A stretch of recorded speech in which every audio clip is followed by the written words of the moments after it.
ಈ ಒಂದು ಸಿನಿಮಾ ಎಷ್ಟು ಕನೆಕ್ಟ್ ಆಗುತ್ತೆ? ಆ್ಯಸ್ ಎ ಫಾದರ್, ನಿಮ್ಮ ತಂದೆಯವರ ಸಪೋರ್ಟು, ಈ ಸಿನಿಮಾದಲ್ಲಿರುವಂಥ ಕಂಟೆಂಟು ಎಲ್ಲೋ ಒಂದು ಕಡೆ ತಂದೆ ಎಷ್ಟು ಮುಖ್ಯ ಅನ್ನೋದು ನಿಮ್ಗೆ ಅನ್ಸುತ್ತೆ? ಅಲ್ಲ, ನಮ್ಮದು ನಮ್ಮ ತಂದೆದು ಬೇರೆಯೇ ಕತೆ. ಅಂದರೆ ಆ ಎಮೋಷನ್ನು ಅಥವಾ ಒಂದು ಬಾಂಡಿಂಗ್ ಬೇರೆಯೇ ಇದೆ.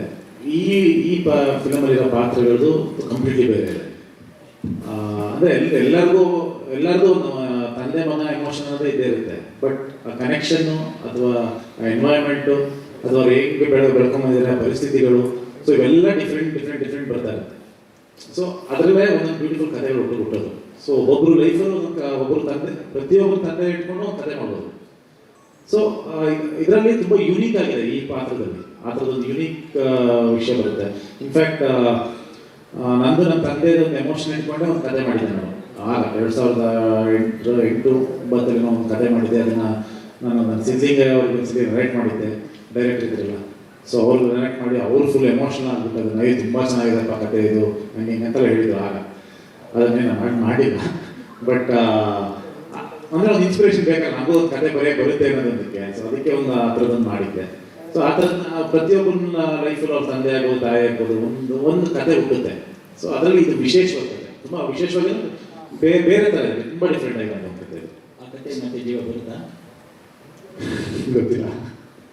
ಅಂದರೆ ಆ ಯೋಚನೆಗಿಂತ ಸ್ವಲ್ಪ ಮುಂದೆ ಬಂದ್ಬಿಟ್ಟಿದ್ದೀನಿ. ಸೊ ಗೊತ್ತಿಲ್ಲ, ನೋಡೋಣ.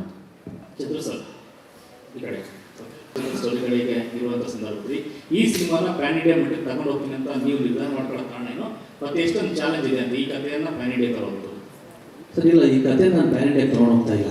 ನಾನು ಆಲ್ರೆಡಿ ಪ್ಯಾನ್ ಇಂಡಿಯಾಗೆ ಹೋಗಿದ್ದೀನಿ. ಸಾರಿ, ಕಬ್ಜಾ ಮಾಡೋ 4,000 ಸ್ಕ್ರೀನ್ ಹಾಕಿದ್ದೀನಿ ಅಂದರೆ ನನ್ನ ಕಾಂಟ್ಯಾಕ್ಟ್ಸ್ ಆಗಿದೆ. ಈಗ ಆನಂದ್ ಪಂಡಿತ್ ಅವರು ಹಿಂದಿಗೆ ನನ್ನ ಚೆನ್ನಾಗಿದ್ದಾರೆ. ಸೊ ಎಲ್ಲದಕ್ಕೂ ನನಗೆ ಅಸೋಸಿಯೇಷನ್ ಆಗಿದ್ದಾರೆ. ನಾನು ಸಿನಿಮಾ ಕೊಟ್ಟರೆ ಸಾಕು, ನಾನು ಎಫರ್ಟ್ ಹಾಕೋ ಅವಶ್ಯಕತೆ ಇಲ್ಲ. ಅಂದರೆ ನಾನು ಅಷ್ಟು ದುಡ್ಡಾಗಿ ಕಬ್ಜಾ ಮಾಡಿದ್ರಿಂದ ಆ ಲೈನಪ್ಪು ನನಗೆ ಸಿಕ್ಕಿದೆ.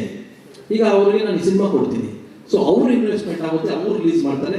ಸೊ ನಮ್ಮ ಕನ್ನಡದ ಚಿತ್ರಕ್ಕೆ ಅಲ್ಲಿಂದಲೂ ಇನ್ಕಮ್ ಬರುತ್ತೆ. ತೆಲುಗುವಲ್ಲಿ ನನಗೆ ಅಸೋಸಿಯೇಷನ್ ಇದ್ದಾರೆ, ಮಲಯಾಳಮಲ್ಲಿ ಅಸೋಸಿಯೇಷನ್ ಇದ್ದಾರೆ, ತಮಿಳಲ್ಲಿ ಅಸೋಸಿಯೇಷನ್ ಇದ್ದಾರೆ. ಇವ್ರಿಗೆ ನಾನು ಸಿನಿಮಾ ರೆಡಿ ಮಾಡಿಕೊಟ್ರೆ ಸಾಕು.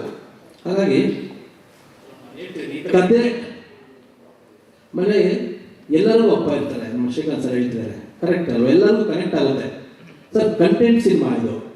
ಕಂಟೆಂಟ್ ಸಿನಿಮಾ ಪ್ಯಾನ್ ಇಂಡಿಯಾ ಆಗಬಾರ್ದು ಅಂತಿಲ್ಲ. ಒಂದು ಕನ್ನಡದ ಕಂಟೆಂಟು ಪ್ಯಾನ್ ಇಂಡಿಯಾಗೆ ವರ್ಕೌಟ್ ಆಗುತ್ತೆ.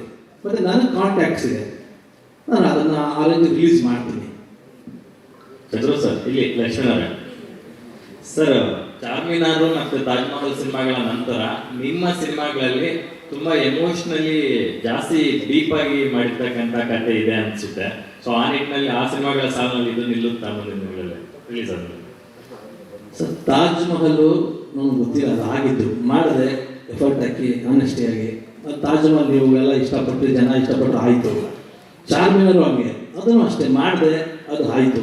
ಅದು ನಾನೇನೋ ಹಿಟ್ ಮಾಡಿದೆ ಅಂತಲ್ಲ, ಎಲ್ಲರಿಗೂ ಇಷ್ಟ ಆಯಿತು, ಹಿಟ್ ಆಯಿತು, ನನಗೆ ಹೆಸರಾಯಿತು. ಫಾದರು ಕತೆ ಕೇಳಿ ಇಷ್ಟಪಟ್ಟಿದ್ದೀನಿ, ಮಾಡಿದ್ದೀನಿ. ರಾಜಮೋಹನ್ ಕನ್ನಡಕ್ಕೆ ಡೆಬ್ಯೂ. ಈಗ ಅವರ ಹಣೆ ಬರ, ನಾವು ಮಾಡೋ ರಿಲೀಸ್ ಪರಿಸ್ಥಿತಿ ನಮ್ಮೆಲ್ಲರಿಗೂ ಇಷ್ಟ ಆಗಿದೆ. ಫಸ್ಟು ಅಡುಗೆ ಮಾಡೋರಿಗೆ ರುಚಿ ಚೆನ್ನಾಗಿರಬೇಕು. ನಾವೆಲ್ಲರೂ ಒಂದು ಟ್ರ್ಯಾಕಲ್ಲಿ ಇದ್ದೀವಿ, ಖುಷಿ ಪಟ್ಟಿದ್ದೀವಿ. ಆಗ ನೀವು ಒಂದು ಎಮೋಷನ್ ಥೀಮ್ ನೋಡಿದ್ರಿ, ಅದೆಲ್ಲ ನಿಮಗೂ ಇಷ್ಟ ಆಗಿದೆ ಅನ್ಕೋತೀನಿ. ಮಿಕ್ಕಿದ್ದು ಪ್ರೇಕ್ಷಕ ಪ್ರಭುಗಳು ಅಣ್ಣ ಹೇಳಿದಾಗೆ, ಮಿಕ್ಕಿದ್ದು ದೇವರು ಸ್ವಲ್ಪ ಕಾಪಾಡಿದ್ರೆ ನಂದು ಇನ್ನೊಂದು 4 ಸಿನಿಮಾ ಲೈನಾಗಿ ನಿಂತಿದೆ, 4 ಡೈರೆಕ್ಟರ್ಗಳು. ಅದು ಬೇಗ ಮುಗಿಸೋ ಜವಾಬ್ದಾರಿ ಇದೆ.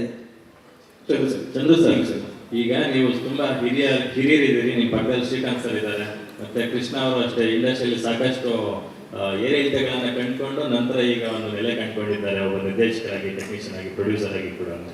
ಸೊ ಈ ನಿಟ್ಟಿನಲ್ಲಿ ನಮ್ಮ ಕನ್ನಡ ಇಂಡಸ್ಟ್ರಿಯಲ್ಲಿ ಈ ವರ್ಷ ಆಲ್ಮೋಸ್ಟ್ 250+ ಸಿನಿಮಾಗಳು ಬಂದಿದೆ. ಬಟ್ ಹಿಟ್ ಅಂತ ಬಂದಿತ್ತು 2-3 ಸಿನಿಮಾಗಳು ಬಿಟ್ಟರೆ ಸಕ್ಸಸ್ ರೇಟು 99% ಇಲ್ಲ, ಜಸ್ಟ್ 1% ಅಷ್ಟೇ ಇದೆ.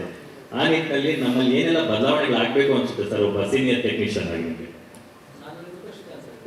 ಎಲ್ಲರೂ ಆನ್ಸರ್ ಮಾಡಿ, 3 ಆನ್ಸರ್ ಮಾಡಿ ಸರ್. ಇದು ಬದಲಾವಣೆಗಳು ಖಂಡಿತ ಆಗೋದಿದೆ. ಅದು ಕೆಲವು ಹೇಳಬೇಕು ಅನಿಸುತ್ತೆ, ಹೇಳೋಕ್ಕಾಗಲ್ಲ. ಹೇಳಿದ್ರೆ ಶೂಟೌಟ್ ಆಗುತ್ತೆ.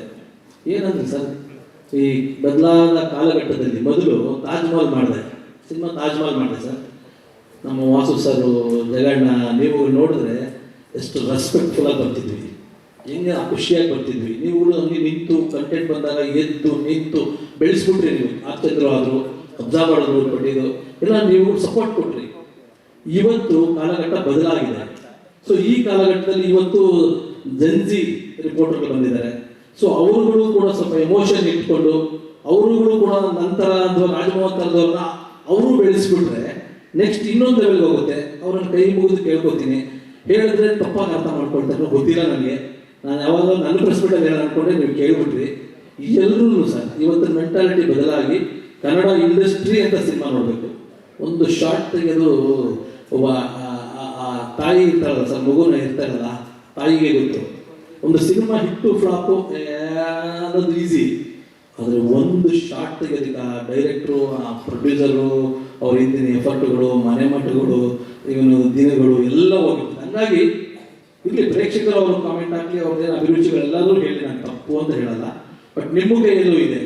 ಹಿರಿಯ ಪತ್ರಕರ್ತರು ಹೇಗೆ ನಮ್ಮಗಳೆಲ್ಲ ಬೆಳೆಸ್ಕೊಂಬಂದ್ರು, ಇವತ್ತು ನಿಮ್ಮಗಳ ಕೈಯಲ್ಲೂ ಇದೆ. ನನ್ನ ಬ್ರದರ್ಸ್, ನೀವು ಎಲ್ಲ ಸಿನಿಮಾಗಳನ್ನು ದಯವಿಟ್ಟು ಎಲ್ಲ ಸಿನಿಮಾಗಳನ್ನು ಬೆಳೆಸಿ. ಕನ್ನಡ ಇಂಡಸ್ಟ್ರಿ ಬೆಳೆದ್ರೆ ನೀವುಗಳು ಬೆಳಿತೀರ, ನಾವುಗಳು ಬೆಳಿತೀವಿ, ಎಲ್ಲರೂ ಜೊತೆಗಿರ್ತೀವಿ. ಸೊ ಕನ್ನಡ ಸಿನಿಮಾ ಬಿಟ್ಟಿಲ್ಲ. ಅಫ್ಕೋರ್ಸ್ ಒಂದು ಕನ್ನಡ ಸಿನಿಮಾನ ಪ್ಯಾನ್ ಇಂಡಿಯಾ ಮಟ್ಟಕ್ಕೆ ತಗೊಂಡೋಗಿದ್ದೆ ಇವತ್ತಿನ ನಮ್ಮ ಜನ್ಜಿ ರಿಪೋರ್ಟರ್ಸೇ. ಎಲ್ಲಿವರೆಗೂ ವರ್ಲ್ಡ್ ಗ್ಲೋಬ್ ನೋಡೋದ್ರ ಮಾಡಿದ್ದಾರೆ, ಪಾಪ ಇಲ್ಲ ಅಂತಲ್ಲ. ಸೊ ನಾವುಗಳು ಎಫರ್ಟ್ ಹಾಕ್ತಿರ್ತೀವಿ, ತಪ್ಪಾದರೆ ಕ್ಷಮಿಸಿ, ಹೇಳಿ, ಪರವಾಗಿ ತಿದ್ಕೋತೀವಿ. ಬಟ್ ಕನ್ನಡ ಸಿನಿಮಾ ಕೈ ಬಿಡಬೇಡಿ. ಯಾವತ್ತು ಕನ್ನಡ ಸಿನಿಮಾ ತಗೊಂಡೋಗಿ, ಯಾಕೆಂದ್ರೆ ನಾವು ನಿಮ್ಮ ಜೊತೆಗೇ ಇರ್ತೀವಿ. ಸರ್ ಇಲ್ಲಿ ರಮೇಶ್